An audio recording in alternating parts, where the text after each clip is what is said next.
Hi, everyone, and welcome to Behind the Numbers. This is the show where we go beyond the data to explore the people, the stories, the insights that really drive business success. My name is Dave Bookbinder. I am known as a business valuation expert and best-selling author, and I thank you for joining me. I've been looking forward to today's conversation for quite some time. I love stories of entrepreneurship that talk about great things for social impact and just a really good story, product, and good guy. But enough about that. I want pleased to introduce Bob Bush, who is the founder and CEO of Mutombo Coffee. Bob, welcome to Behind the Numbers. Thank you, Dave Bookbinder. I too have been looking forward to the podcast. I've been a fan of the show, and now I get a chance to participate. So this is exciting. Thank you. Well, it's great to have you here. So I want you to tell the audience a little bit about yourself and Mutombo Coffee. And for those out there who are basketball fans and they heard the name Mutombo, they probably are wondering, hey, I recall Dikembe Mutombo, one of the greatest defensive players in the NBA. But I'll let you tell the story. Well, it's a story that goes back 35 plus years. I have a little sister that went to Georgetown and in the 80s and 90s. And being a good big brother, I would visit her from New York to check in on her. But what I was also really doing was to go and watch the Georgetown Hoyas because they were just a basketball juggernaut back in the day. And there was this gangly 7-footer named Dikembe Mutombo and Alonzo Mourning and this iconic Coach John Thompson. And that arena was rocking. So I got a chance to be a good brother and watch some good basketball. I went to a small little liberal arts school, and I'm barely 5'9", so the ability to and the chance to sort of hang out and watch these guys, and everyone knew they were good, but what I had the pleasure of seeing, and the world got to see over time, is what good people and what good characters and how they leverage their impact on the court into the broader community.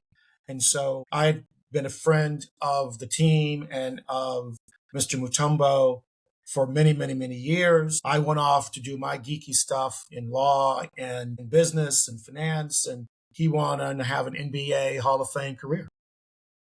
Wonderful. Thank you for sharing that. And I want to continue this to understand the foundation story and kind of your why, if you will. So, what inspired you to start Mutombo Coffee, and how did your personal journey lead you into the specialty coffee space? The why is something that, as it should be something organic. It shouldn't be forced. It's kind of a coming of age thing. Who you are, what you're about, where you want to spend your time, the kinds of questions that you ask yourself, the kinds of things that you naturally start to navigate toward, that effectively, once you have a little bit of perspective, become the components of your why. So my why, in fact, started as a kid, watching my father, who was a firefighter, watching my mother, who worked at a city agency. She was the secretary, the executive the secretary to a city mayor, and watched the challenges that they had of trying to be a vital part of their community. That seed was there, and it started to blossom into other things. So that was a factor. The second factor was I commuted every day from the east side of the Mississippi River to the west side of the Mississippi River. So my parents lived in East St. Louis, Illinois, and then you could see this wonderful gateway to the west, the Arch. And I wanted to go to school at a really wonderful Jesuit boys' school. Shout out to St. Louis U High. And so I would commute, 3 hours a day by buses to get there, because when I first started, I was too young to drive. And when I was able to drive, I didn't have the money to buy a car. So public transportation was the way that I got there. And every day, back and forth, going towards that arch and having the arch in the rearview mirror reminded me that my neighborhood and community was much larger than I had originally thought. And so that factor, as you expand into the real world, your universe gets bigger, your mindset gets bigger, your vacations get longer, all of that. And so those were the two sort of linchpins that got me started thinking about, where do I want to role I want to play in the world. And then I went off to the East Coast for schooling, and then I went to New York for work, etc. And so over the last 20 plus years, 15 plus of them have been outside of the United States. In graduate school, I was fortunate enough to get a fellowship. Johns Hopkins sent me to study economic and capital markets development in Africa. I backpacked and traveled through Africa for almost a year. So all of this is to say that my world just started getting bigger and bigger and more expansive. And so 5 plus years ago, when my former partner, who, by the way, passed in the fall of 2024, we were having dinner because I was living in Dubai and I'm managing money for family offices and working for the government of Dubai and Abu Dhabi. And the Dubai had sponsored the Special Olympics.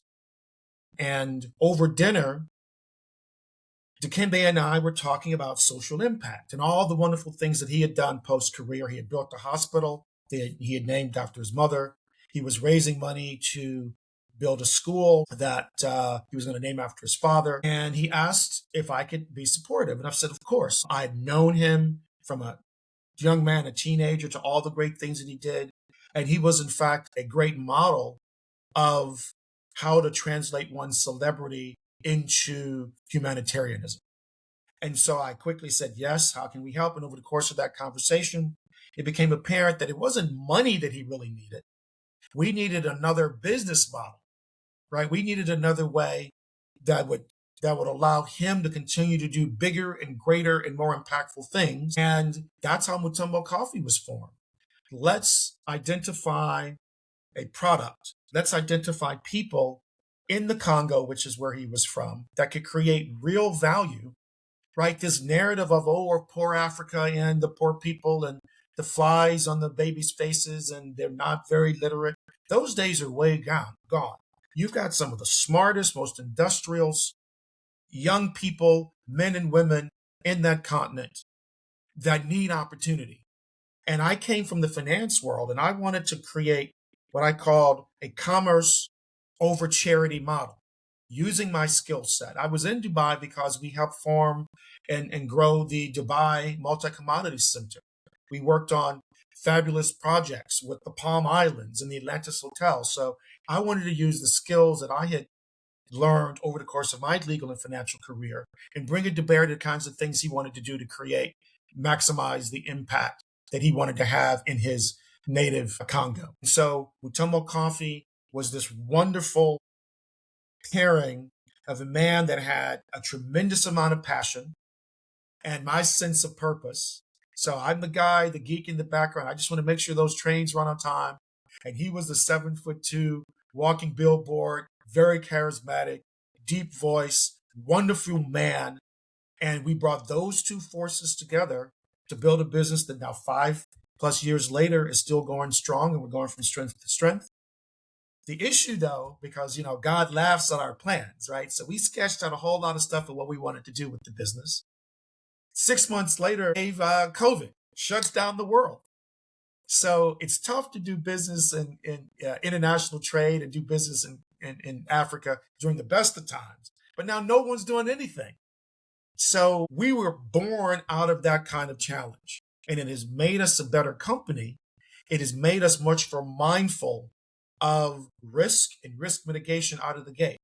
And so it was a blessing that we had to start the business when the whole world had shut down. And we have taken that. It went from dealing with COVID, dealing with cancer.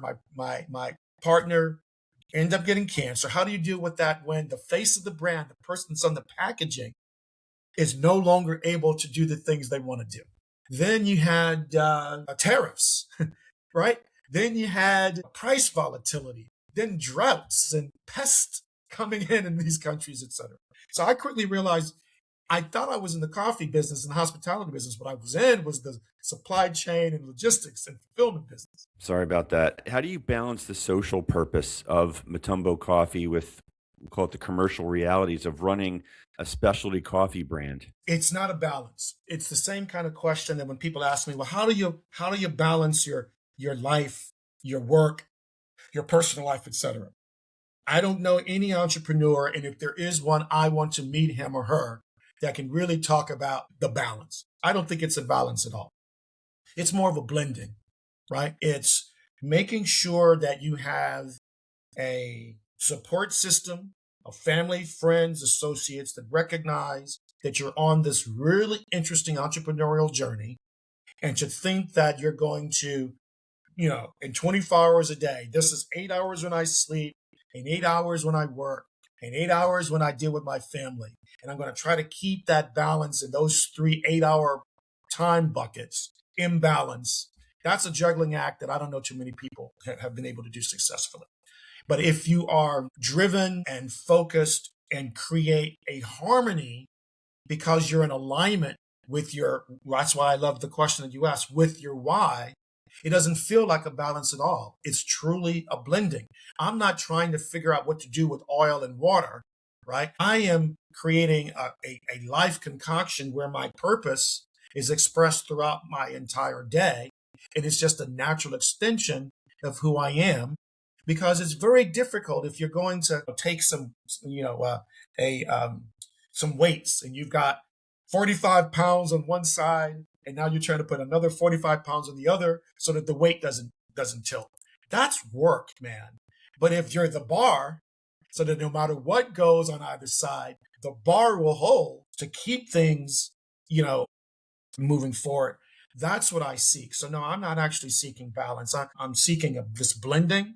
I'm seeking something holistic. So which means that I kind of have to, sometimes I might be boring to my friends, because what am I typically talking about?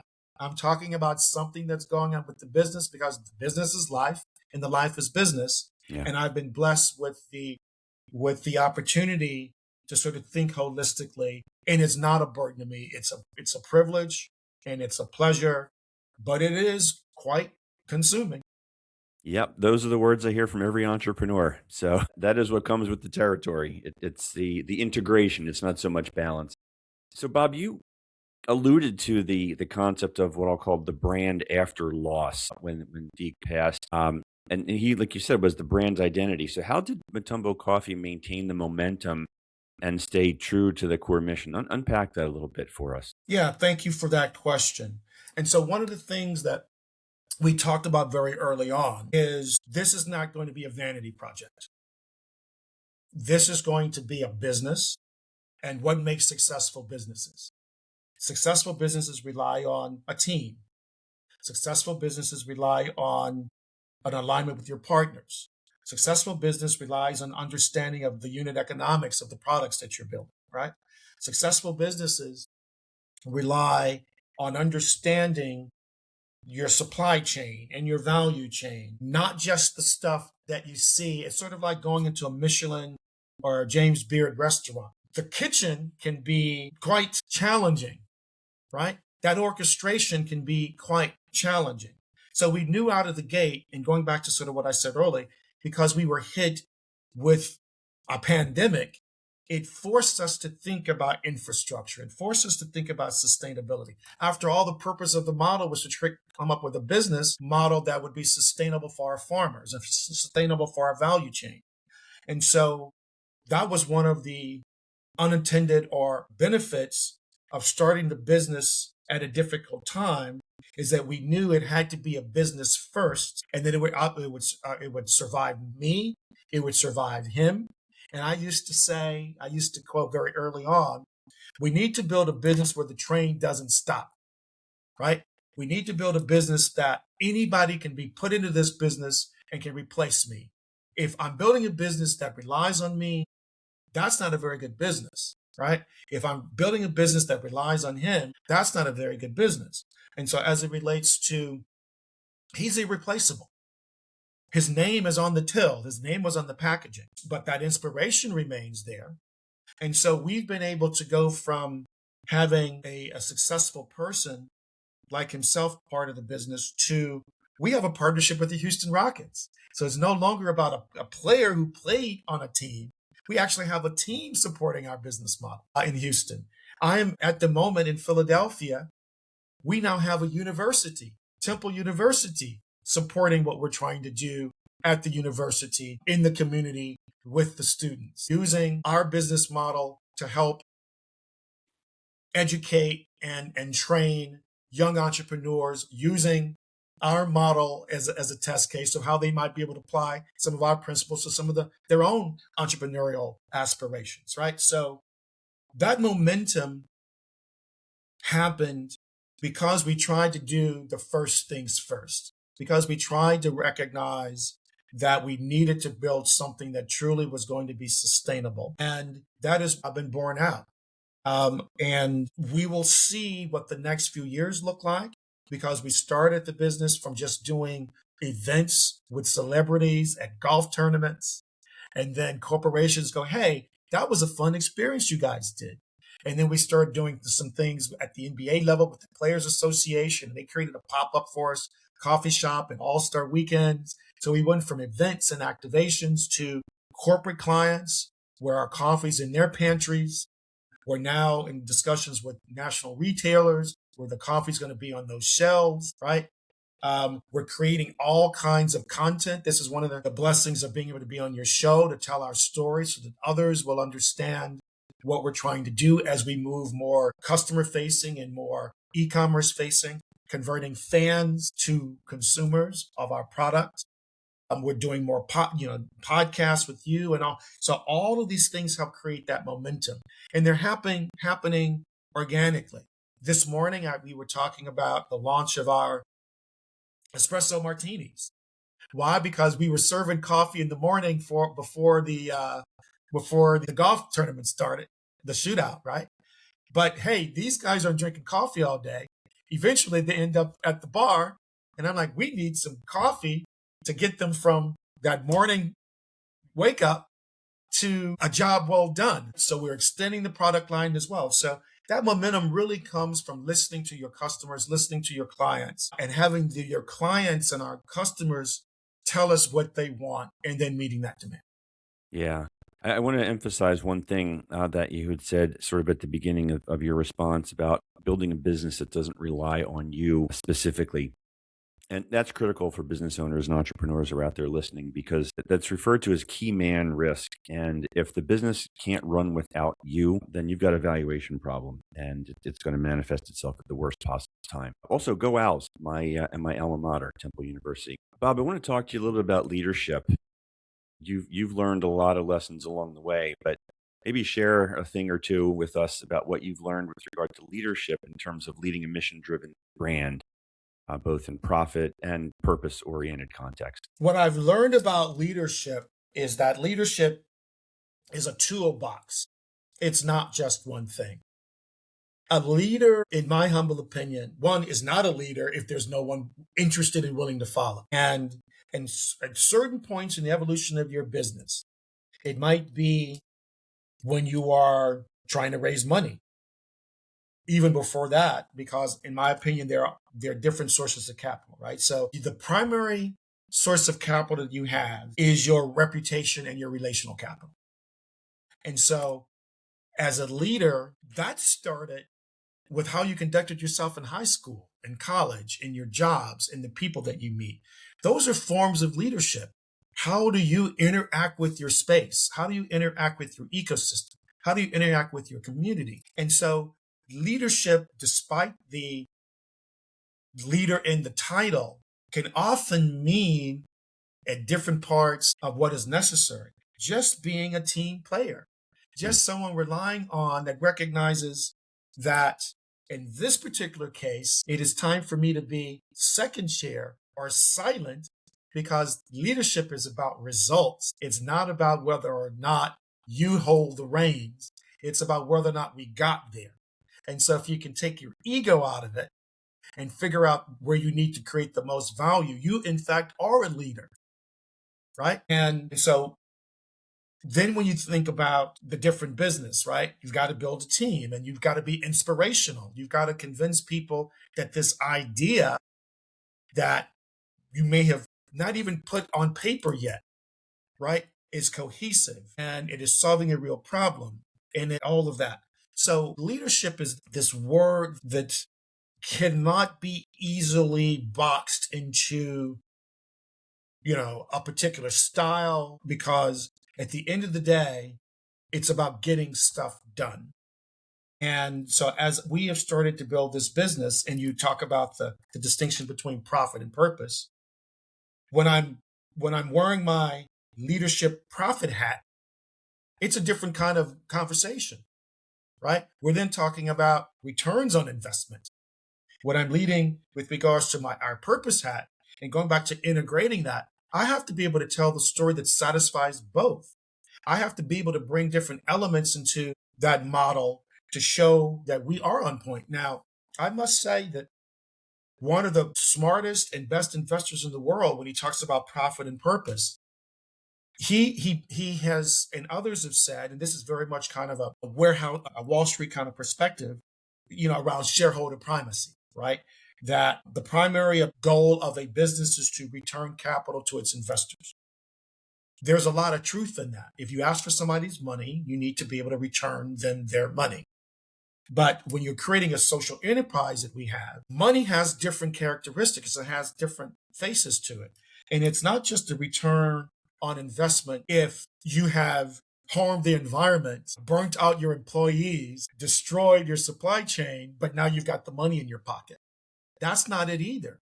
And so that intangibility of building something that the word of mouth and the reputation and the return on social impact are also very viable and very valuable elements to trying to lead a business.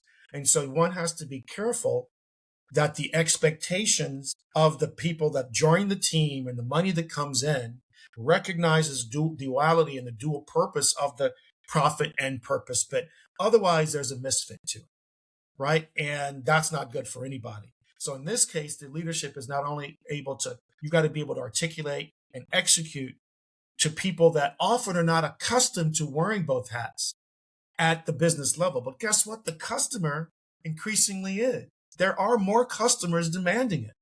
And so if you can't figure out how to map that into your execution and into your workflow, you are going to be behind with regards to your ability to lead a business in industries that are changing. And I have the benefit when I go to universities to speak and projects that we're working on, I hear that from these kids. They're not talking about shareholder primacy, right? They're talking about, tell me about your why. Let me see if my why matches with your why. And they're literally hungry for this kind of model.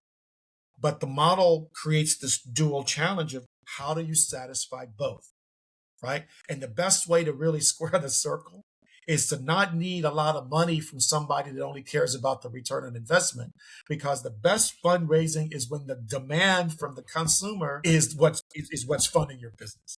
And so that is what we seek. We try to listen to the market. We try to listen to demand to create something that will resonate with customers and consumers. So then I don't have to have one-sided discussions with people that just are thinking about the investment return. Yeah, and spot on. This is a mission-driven world that we're living in, and consumers are drawn to mission-driven businesses. People want to work for mission-driven businesses. It's not just about, as you said, the shareholder value that's created. It's about managing the social aspect as well. And the good news is, as we talk about in this program a lot, and I've mentioned in my new ROI writings, you can do well by doing good. In fact, most often the companies that do well by doing good outperform their competitors. So keep on trucking on that front. Bob, you were kind enough to send me a sample pack of stroopwafels and coffee so that I could experience the product. And I got to tell you and the audience that it was really good. But I want to give you a chance to talk about the coffee quality, the flavor, and what's the experience that you want customers to have? Because coffee these days has become so much more than a beverage. It's really become an experience. The experience is what matters. And one of the challenges that we had when COVID happened, where you couldn't, we like to say our coffee's great, but it's the conversation between the sips. Why are we having this coffee? What kind of interchange is that? How do we use our coffee to create community and collaboration and better conversations and less polarity and less friction and more civil discourse? This is what our coffee's about. And so how do we articulate and tell that story? We were forced to think about that very early on because we couldn't get the coffee out to the people because no one was in a restaurant and no one was in a lot of the places, the pantries, etc., because people were working from home. So it became important for us to figure out a way to articulate that. One of the first things we did during COVID, we said to some businesses, people aren't coming to work, but they still are drinking their coffee.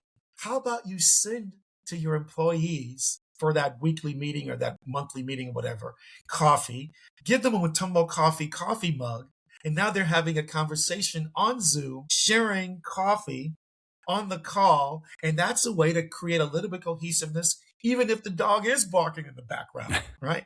And so we were very creative in ways of trying to create that cohesiveness because COVID, in fact, made us start thinking creatively about that. But now the world is open again. And this notion of the conversation between the sips is really important. And so we've just soft launched a House of Mutombo playlist. So when you drink your coffee from this particular origin or this particular blend, wouldn't it be great if we could help you get that coffee shop vibe, right? Right? With beats from the Congo or choruses from Ethiopia, etc. Right? The Ethiopians have this wonderful coffee ceremony that they do that's often 2 or 3 hours. Coffee is such a vital part of their community and their family gatherings. How can we start creating spaces like that with the coffee shops that we're working with? So there's some ceremony around it. We live in a very fast-paced world of, the big gulp, get me a big 20-ounce drink of caffeine or whatever. But coffee can be more than just a productivity hack. Coffee can be that Sunday brunch. Coffee can be that conversation with your kids, right? And coffee is about those kinds of experiences. And so that's where we are moving to within our business. And we've got some ways that we're doing that we're seeing that in the communities that we're working with. Did 30 plus coffee talks in 2025, right? This conversation is a coffee talk. That's why I won't go on a podcast until I've made sure that we've been able to share coffee in the product with you, right? And because it's on radio, no one can see the product, etc. But how do we use the product to transform the conversation and create value for the conversation? So we're in conversations with the corporations, and I go, "You're going to spend all this money on R&D, but if you spend an extra 2 cents a cup to get the engineer in the room with marketing and the marketing in the room with operations and the boss in the room with his employees where they can slow down and listen to the other, that's the biggest force multiplier you have in your business because it's about the people connecting. And guess what? AI can't do that. So we also think that we're future-proofing our business because at the end of the day, people want to communicate, need to communicate. They'll just be communicating about different things if they use technology and AI to enable the preparation for that meeting or whatever. So we are in a deeply human business trying to create deeply human experiences. Yeah, love that, love that, love that. So I just want to kind of reframe and reiterate a couple takeaways that I got out of that was the caffeine isn't the productivity hack. It's the gathering and the collaboration that comes from the conversations around coffee that is the real productivity hack. Bob, we're getting down to the short strokes here, but before we wrap, I want to give you a chance to have the final word. Anything that you'd like to share with the founders, potential founders, and consumers? Never give up. Sometimes what looks like a dead end is a redirection. There is lesson in everything. And that doesn't mean to be stubborn.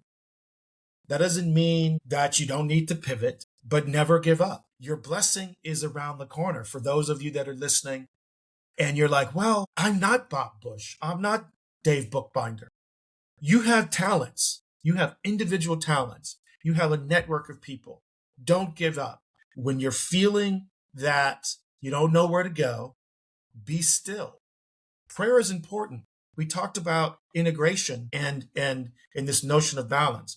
The most important thing for me as an entrepreneur is to be in alignment. And what I mean by alignment is from my head to my mouth to my heart, to my hands have to be in alignment. That's my spiritual nature. That's my physical nature. All of that is what keeps me going and helps me stay centered. There's this notion of a GPS. Not only are we mission based, Dave, but we're faith based. My GPS is my God positioning system. What is your magnetic north? What is your spiritual magnetic north? Tune into that. So no matter what's going on and what people are saying, find your GPS, find your spiritual magnetic north, and keep on keeping on, and hopefully drink a little bit of Mutombo coffee along the way. Well said, my friend. Well said. Tell the audience how they can find you, Bob, learn more about you and Mutombo Coffee, and how they can get their hands on the product. We have a website, mutombocoffee.com. You're going to see a lot this quarter and this year as we do more retail and facing things. We now have a Shopify store. It's also Mutombo Coffee. .com. We have an Amazon store where you can find the product. Amazon's a bit tricky. Even if you type in Mutombo Coffee, they're going to have 5 or 6 sponsored ads and all these other sort of things that are going to just be distracting. But the product is there. We've launched our stroopwafels there. We've got some coffee sachets there, which are single-use sachets. This was conversations we had with some of our primarily women fans and customers, where they're like, Bob, well, your coffee's not in is not in the coffee shop, or it's not in our pantry yet. So we created a single use for them. It's basically a tea bag that has been configured with coffee. It's a coffee sachet that they can now have Mutombo coffee. It's very light. It fits in their purse or pocketbook or whatever. So we now put that on Amazon. Get there. We've started to do K-Cups. So we've launched 2 cities, Houston and Philly. So love for you to get the support and, ask the big retailers, I hear Mutombo Coffee has come to Philly. How come it's not on the shelf yet? Send us those messages. We use those messages to sort of have the conversations with the big box guys that we're coming, we're here, customers are asking, let's move this process along, right? So we're excited about just the distribution of the product, but we're really excited about how digitally and virtually we're going to be connecting with customers. So Spotify, the House of Mutombo playlist is being developed. We just seeded it with an hour or so's worth of music, and we're going to be doing events and activations, etc., in Houston and in Philly, and then we're going to expand that to other cities. So go to our website. We'll start posting where we are and where we're doing our coffee talks, and maybe because we want to highlight other businesses, maybe they can do a coffee talk with us. Maybe we can highlight what they're doing in their communities. So it's social impact at the origin and it's community impact at the destination. And if any of your readers have stories they want to tell, have a coffee with me. Let's see how we can get those stories out. That is awesome. Bob, thank you. Thank you so much for joining me today on Behind the Numbers. Really enjoyed this conversation. Thank you, brother. Keep up the good work. Back at you, my friend. And thank you out there for tuning into Behind the Numbers. I really hope that you enjoyed this episode as much as I did. I don't get compensated for product endorsements. So when I tell you that I enjoyed the coffee, it's legit, gang. It's my honest opinion. And I recommend that you check it out. Take a look at Mutombo Coffee. And Bob was kind enough to offer a discount for listeners of Behind the Numbers. And I'm going to drop that discount code in the show notes so that you'll have that when you hit Mutombo's website and get yourself some good coffee. Until next time, I am Dave Bookbinder, reminding you that the numbers tell the story, but the people bring it to life. Take care, everybody.